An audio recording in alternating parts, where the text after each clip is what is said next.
had a somewhat random problem earlier.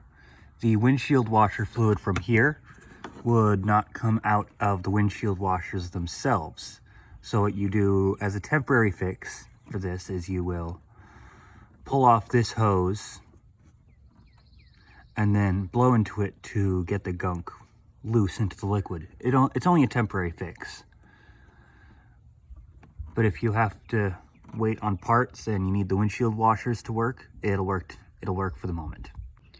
For a more permanent solution to the problem, you'll have to either replace the pump or clean out the reservoir of all the liquid. In order to do that, you'll have to start by jacking up the car, as the item itself is behind this shroud. That means you have to turn the wheel, you have to remove the wheel, jack up the car, and also remove the shroud in order to get to it.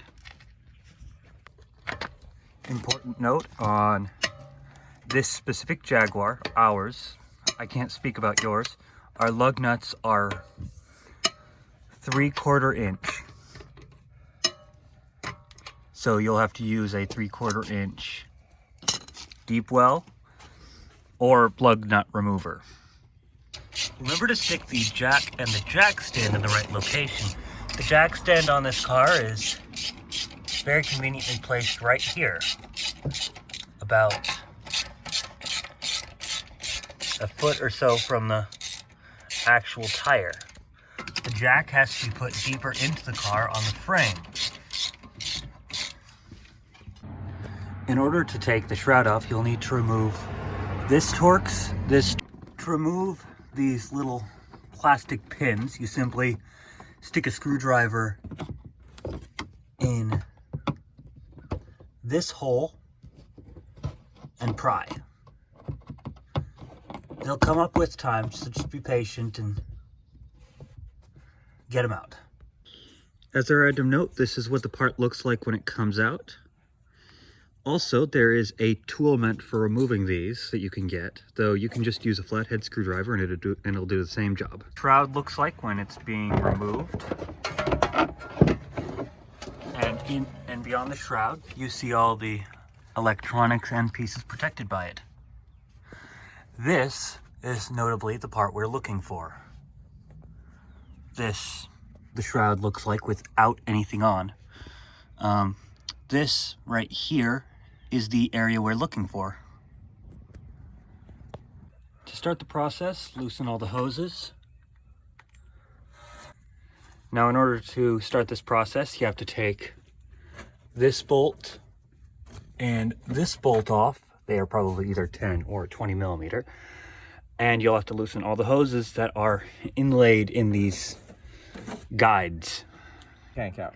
As we figured out just a little bit too late, in order to take the big tank from the bottom out, you have to remove this thing. This thing just snaps off, but underneath there is a Phillips head screwdriver. Right here. Be very careful when removing it, because this piece is held on by a plastic screw. To drain the windshield washer fluid out of your system, you will have unhooked the headlamp washer, and at least this is one drainage point on the reservoir here.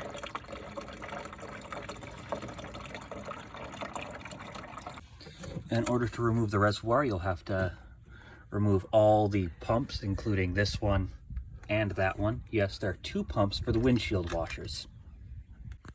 Tell them that. This is the headlamp washing tube, just for reference in case you have to deal with it.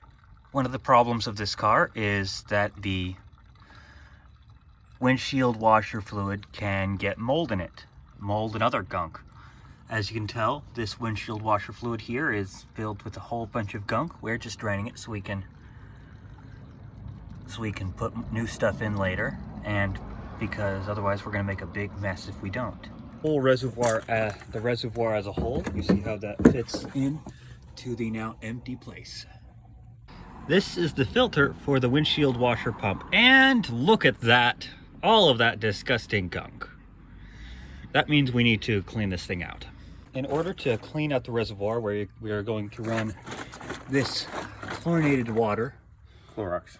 this Clorox, through the reservoir to kill all the mold and hopefully loosen up the gunk so we can have a nice clean reservoir when we're done.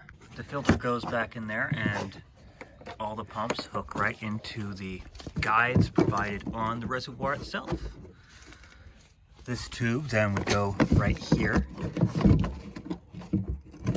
As where every plug is so that you can put them back in the right place. Jaguars have a myriad of electronic problems, and those are caused by not plugging things in or grounding.